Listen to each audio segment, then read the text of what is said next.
Magandang umaga po. Good morning Igan at sa ating mga taga-subaybay. Good morning po. Kamusta na po kayo? At parang ang tingin sa inyo ni former Senate President Mig Zubiri na traitor daw siya dahil umiyak pa kayo, sinaluduhan niya kayo, then nalaman niya. Ito gusto ko lang po kayong tanungin, okay? Kayo ba ay maganda ang tingin ninyo dito sa pagpapalit ng liderato sa Senado? Siguro gagawin ko na ng poll,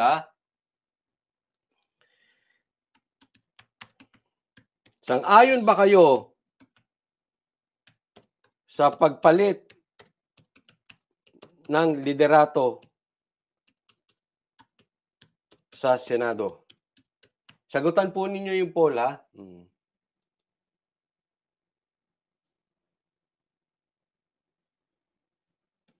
Ayan. Okay? Kasi ito pag-usapan natin na traitor daw Okay, diretso tayo.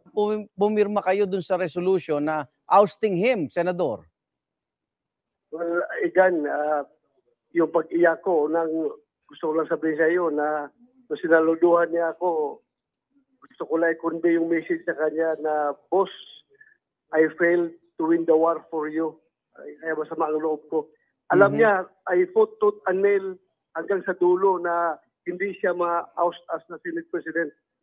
Yung pagpirma ko naman, Igan, the battle has been won by Jesus Cudero already. Ito issue dyan.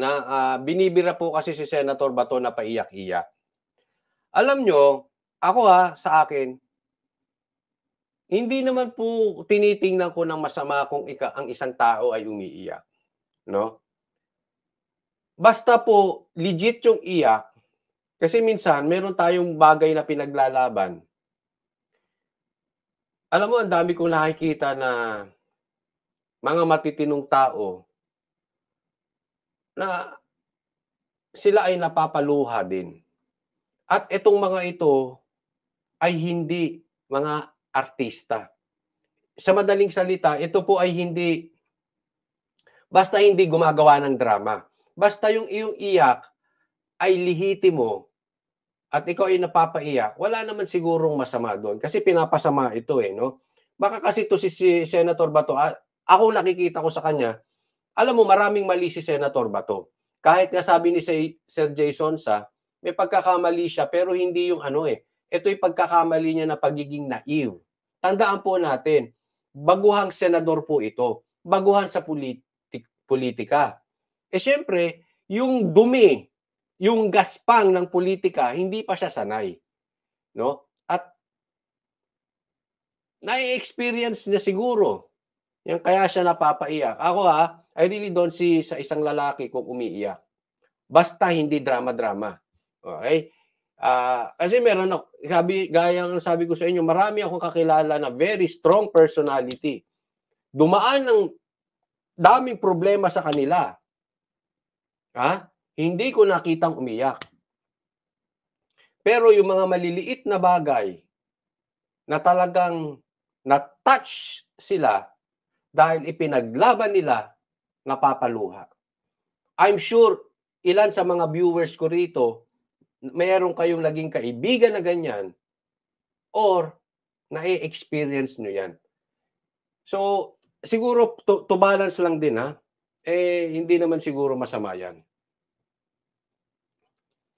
Meron na silang 14 votes. Tapos na at kagagaling lang nila sa office ni Senator Mig para i-inform si Mig that they have the votes, the 14 votes. Opo. At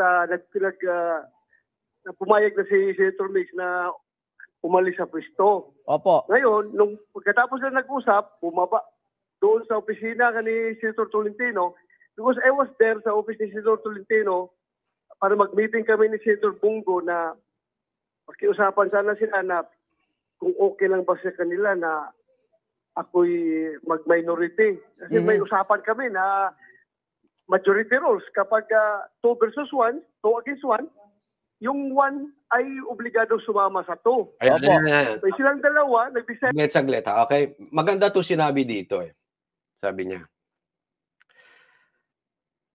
Aasan na yan? Basta hindi ko na nadaanan ko lang eh. Okay? May nagkomentaryo, basahin niyo na lang. Sana may choices pa. Hindi lang yes or no kung sang-ayon kami sa pagpapalit ng liderato ng Senado. Sabi niya, siguro waiting siya, nasa waiting period. Alam mo, I just want to be honest with you guys. Okay? This is my personal opinion. Okay? Kung hindi kayo sang-ayon dito, nauunawaan ko. Pero para sa akin, ito yun eh. Nakatingin ako lagi anong galawan ni Tatay Digong. Being a Duterte, being a DDS, nakatingin po ako kay PRRD. Okay? Tama man yan o mali, yan po ang katotohanan. At yung pagpapalit ng liderato dyan sa Senado, tiningnan ko yung mga talagang loyal kay PRRD.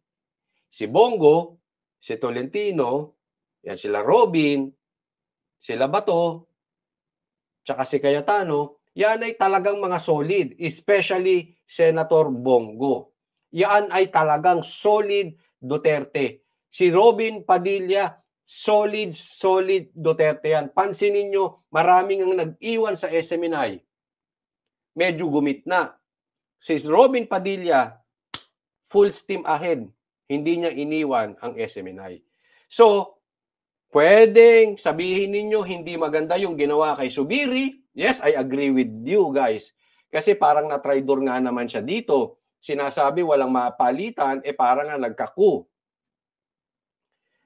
Pero, tatandaan din po natin ang kwento sa kabila. Una, sinabi mismo ni Senator Zubiri, si Senator Cheese ayaw sa tsa-tsa. Kaya tapos na yung tsa-tsa na yan. As far as Senate is concerned. So ako, medyo okay sa akin yun. Hindi sa ayaw ko ng tsa-tsa, pero ayaw ko ng tsa-tsa ngayon. Dahil wala akong tiwala sa namumuno ngayon na hindi gagamitin ng tsa-tsa para sila ay maging Prime Minister. Isipin mo, pati pinsan niya na si Senator Amy, duda dyan sa tsa-tsa na yan dahil gusto lang daw maging Prime Minister at ayaw na nilang bitawan yung posisyon na yan.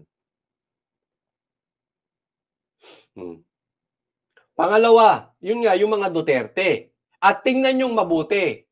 Mga Duterte senators nandoon sa kabila, tapos si PRRD tahimik. And as for me, that is a good sign. Until such time, hindi ko sinasabing ano na ito final.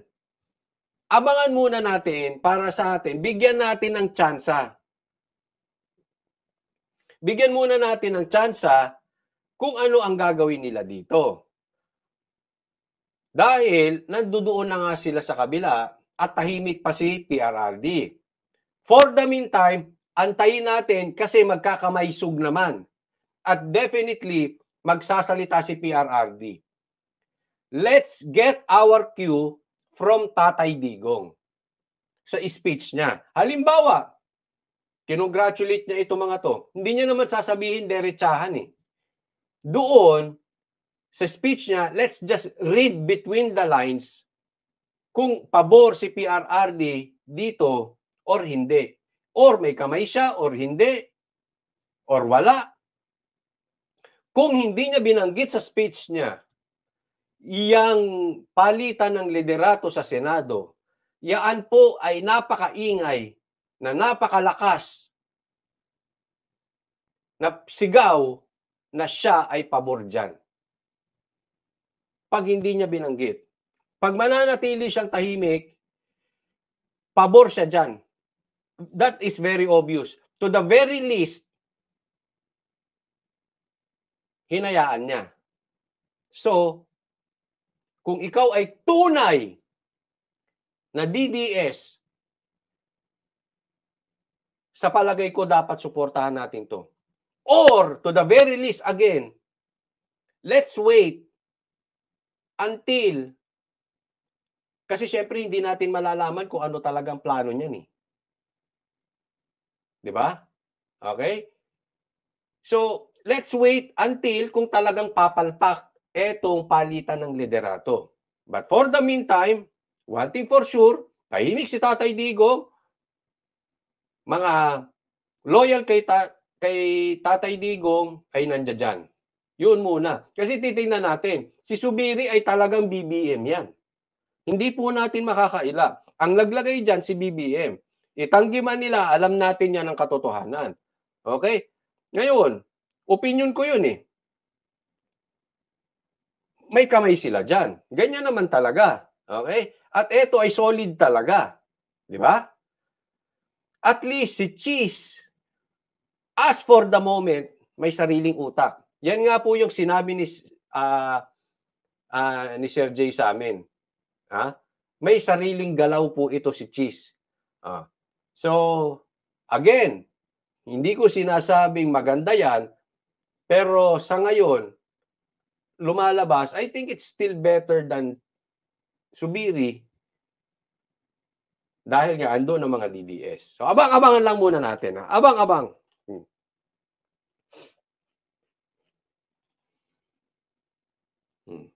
Okay, diretso tayo. Kahit na sumama kay Chis Escudero, so kausapin ko sa sila kung okay lang ba sa kanila na baka pwedeng Hindi ka mag-minority kasama, na ako oo. dahil sasama ng loob ko. Oo. Pero Ito, ulitin ko sa inyo. Hindi ko naman, eto opinion ko po yon. So kung iba po opinion nyo, alam mo, nagkakaintindihan tayo Kasi ito po ay hindi po tayo diktador. This is a democratic country. So kung sa ganun ang tingin ninyo ay sa tingin ninyo ay hindi maganda, okay lang. Okay lang. Okay lang, walang problema. Okay? Hindi ko po ugali mamilit di ba? Again, kahit ako mismo, kung ako boboto, siguro iboboto ko yes. Pero hindi pa ako, may reservations pa ako. Kasi yun lang naman ang tiningnan ko Tahimik si Tatay Digong, andyan ang mga senador ng DDS. At yung natanggal, talagang alam na alam natin, bata ni BBM. Yun pa lang naman. So, again, hindi ko sinasabing okay yan. For the meantime, okay yan. Okay, itong pagtatridor ni Senator Bato, hindi naman daw pagtatridor. Ito yung issue pinag-uusapan po dito. Hindi siya pagtatridor. Kasi buo naman yung pirma niya hindi na kailangan. Buo na yung kanilang grupo. Talagang tanggal na po si Senator Zubiri. So, irrelevant na po kung pipirma in favor or hindi in favor si Senator Bato. Kaya lang nila pinapirma para ibig sabihin magkakasama sila dahil sabi nga nila botohan yan silang tatlo, si Tolentino, si Bongo at saka si Bato. Para sa kanilang tatlo, lagi sila magkakasama. Pag bumoto yung dalawa doon, kasama ka na. So yan po yung pinapaliwanag na Senator Bato. Ako, naiunawaan ko naman si Zubiri. Kasi kahit ako, kaibigan ko si Senator Bato at nangako siya na hindi siya iiwan, pero iniwan siya, sasama din ang loob ko kung ako si Zubiri Kung ilalagay ko yung sarili ko kay Zubiri. Pero sa aking pagsama ng loob, uunawain ko naman. Totoo naman yung sinasabi ni Senator Bato na wala na namang kwenta yung pagpirma niya no? So, siguro, hindi ko sinasabing tama si Senator Bato, pero siguro, unawain na lang. Yeah? Unawain. And si Senator Bato naman, unawain din niya si Senator Zubiri. Kasi, normal naman, sasama ang loob niyan. Niyakap mo pa yung asawa, umiiyak ka pa, may saluduhan effect pa, tapos ganun mangyayari. Yan naman ay, sabi nga, yung pagpapalit ng liderato sa Senado, ay normal naman nangyayari yan. Hindi naman first time yan So normal na nangyayari, maghihilom din niya sugat nila between them and at the end of the day, magunawa na lang. So pumasok ito si Cheese at saka si Alan Cayetano. Opo. Doon sa opisina ni Tolentino. So, kinausap ako. Sinabihan ako, Bato, we already won the war. Mhm. Tapos na. Hindi na namin kailangan yung pirma mo. Dahil andito Ito na. kasi maraming maraming komentaryo gusto kong basahin para masagot natin, okay? Maging tayo ngayon, interactive. Sabi dito, change of leadership is part of democratic process. Sabi naman dito, it is too early to say na sang-ayon kami sa pagpalit ng Senado. May ganun. Sabi naman dito, mga tuta nilam. Dito po, welcome po yung ganyan eh. Basta yung opinion nyo ay talagang hindi kayo naninira ng tao. Okay yan, kahit magkakaiba-iba po.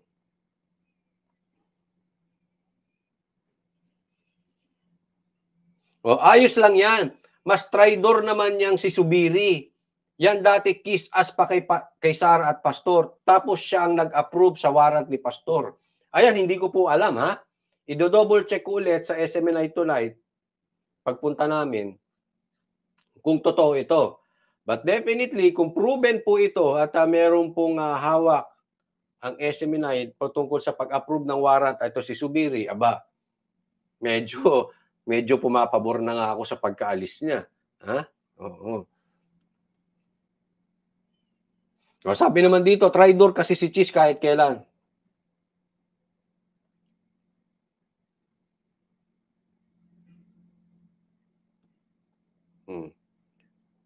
Mas maganda kung si Mig Zubiri kasi nalalaman natin na mabuti siya. Iba-iba po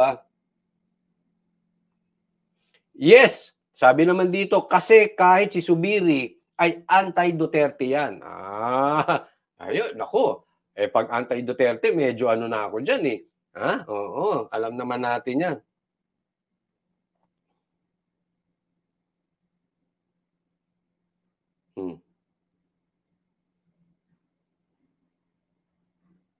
Sabi naman dito, taga Bukidnon yan si Zubiri at malakas si Duterte dito sa Bukidnon. Bato and Zubiri atin yan. Ay, iba-iba po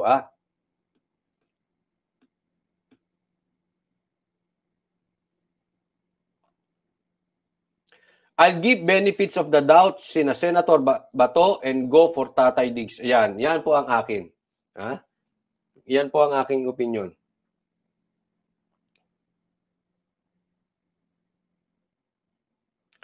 Lerma Jacinto, maganda yung sinabi niya, with the new leadership of Senate President Chis Escudero,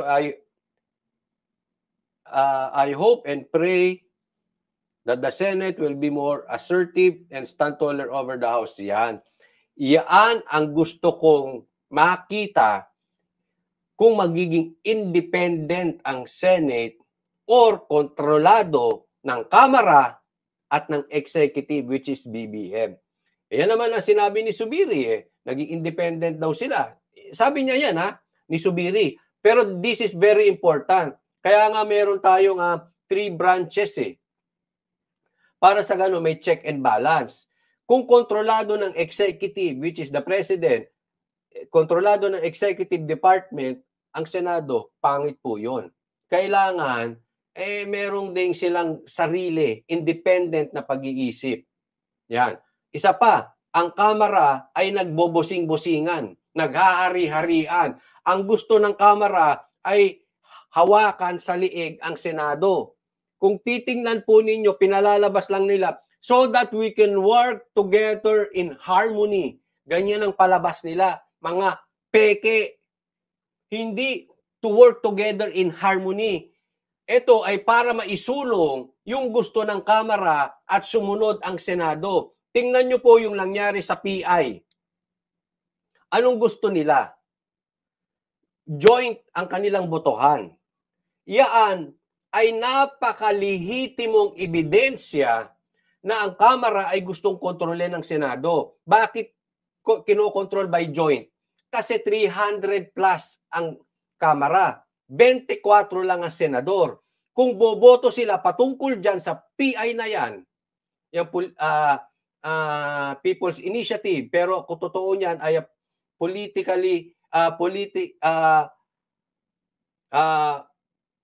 baka nga presidential initiative pa yan o political initiative di ba? Pag bumoto yan, kahit magno lahat yung 24 senator, basta yung majority ng kamera ay hawak ni Tamba sa liig, which is very obvious, walang kwenta itong senador. Ganun po ang gusto mangyari ng kamera. Kaya nabuo tong away-away na ito eh. Ipinaglaban din ni Zubiri na hindi, teka muna, hiwalay kami dapat ng boto. Bakit joint? O di ba, 24 lang kami. So sa madaling salita, hinahawakan sila sa liig. Mga diktador, gusto silang diktahan. Sana, yaan po ang mabuo, lalong tumibay sa pangunguna at liderato ni Senator Chis, itong pagiging hiwalay, independent, ibang mag-isip, hindi nagpapahawak, hindi nagpapatuta sa kamera. Kasi nagbigay na sila ng statement at hindi ko gusto yung statement nila. Para they can work in harmony. Hey, delikado yan. But still, we cannot judge the Senate. Baka naman, umiepa lang ang kamera ulit at pinaparinggan sila. So abangan muna natin.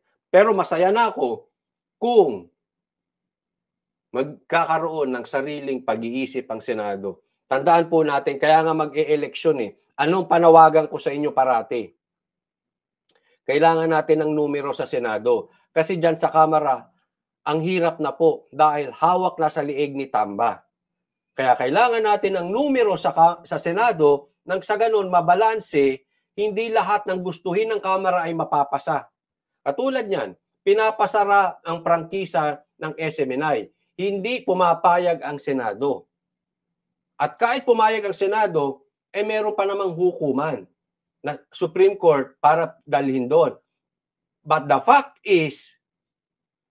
remains, hindi pumayag ang Senado. As of the moment, as far as I know, hindi pumayag ang Senado. Kaya nga yan ang gusto eh. Sana magkahiwalay at independent kayo, Senado, hindi kayo tuta. Sana manatili yan. At hindi rin sila tuta ng executive department. Bakit ka na ba kukunin na panalo na kami? Pero I heard na you are planning to join the minority. Sabi ni Chi sa akin, huwag ka namang pumunta sa minority. Please stay with the majority. So very magnanimous sila in victory. Kinausap ako na kahit na immaterial na yung aking signature, oo. Ay still gusto pa rin na akong manatili sa majority. Ayaw nilang hiwalay ko sa majority. Opo. So, tapos nandun rin si Senator Tolentino, may usapan kami, majority rule sa PDP. Nandun na silang dalawa ni Senator Bongo. So, sabi ko, kahit na with a heavy heart, sige, sasama ako sa inyo. Okay. So, pumirma ako sa resolution. Senador, material, panalo na. opo, dahil po dyan, mame-maintain yung committee chairmanship nyo? Well, sabi sa akin ni Senator Chis, whether or not, sasama ka sa amin sa majority because maganda yung napakita mo sa pag-handle mo ng committee mo, you have to retain your committee. Kailangan ka namin dyan sa committee na yan. Yan ang sabi sa akin, whether or not, sasama ako. Opo. Ayan, eto. Maganda yung sinabi naman ni Senator Chis dyan. Kasi alam natin, itong PIDEA leaks na to ay gusto nilang ipahinto. That is very obvious. Again, laman naman yan, ayaw nila yung PIDEA leaks na Senate inquiry na yan. Kaya tinamaan dito si Senator Bato. One good thing sa sinabi ni Senator Chis, whether sumama si Senator Bato or hindi sa kanila, siya pa rin ang magiging chairman. Para sa akin, that is a good sign kung totoo at paninindigan ni Senator Chis yan. Ibig sabihin, hindi lang siya nilagay dyan para busalan si Senator Bato dahil nga, pinayagan niya eh. Maraming disagree sa the way Senator Bato handled the Senate inquiry regarding PIDEA leaks, but definitely, the fact na pinayagan niya yan, malaking bagay na po yan. No? Ibig sabihin, gumit na po si Senator Bato. So, again, that is a good sign. Sana lang manindigan sa salita si Senator Cheese, let your yes be yes and your no be no. Panindigan mo yung sinabi mo. Pag yan ay mapanindigan mo, maganda na yan. Kasi ang dating nito, baka nga hihintuin yung Senate inquiry na yan. Pero sa tingin ko, isa na lang naman yan eh. Inaantay na lang si Kumar mag-testify. Senador, nakadagdag ba sa emosyon mo yung isa sa dinadahilang pagkakatanggal kay Senator Zubiri, yung PIDEA leaks hearing mo? Well, palagay natin kung kasama na yan, no? Pero it was properly explained to me by Senator Cheese na hindi yan ang dahilan. Hindi yan ang dahilan. Kasi kung yan ang dahilan yung investigasyon ko sa PIDEA leaks, sabi niya, bakit ka pa namin kukunin sa majority? Dapat tinanggal ka na namin. Sasama ka o hindi sa amin, tinanggal ka na namin as chairman ng public order kung yan ang dahilan. Opo. Pero again, ako, I just would like to share with you. Yes. No, maganda rin yun. Hindi tatanggalin yung PIDEA leaks. Hindi yun ang dahilan. Sana, totoo. Okay? Pero lagi ako naniniwala eh. Pag ang tao may sinabi sa akin, pagka meron sinabi ang politiko, ang lagi niyong titingnan, time will reveal. Malalaman natin kung sinungaling. Halimbawa, sinabi hindi papapasukin ang US base. Sabi, bababa ang bigas. May kita nyo naman eh. Diba? Pag ang politiko nagsalita, diba? So, abang-abang tayo. Yun nga lang, minsan too late. Diba? Nalaman natin, papapasukin na ang EDCA. Yung bigas, hindi maibaba ng 20. Alam mo pa, may haka-haka. Diba? Na bababa ang dollar ng 1:1. Yan ang pinapalabas ng mga ibang mga tanso. Magiging dollar daw ay $1 is to 1 peso. Yan yung mga fake news. And look at now. Alam nyo kung magkano dollar ngayon? Nasa 58 na. Oh. Papakita ko sa inyo. Oh. 58.15 na ang dollar ngayon. Why? That is a sign that we have a bad economy. Kasi po, lagi po tayo nag-i-import.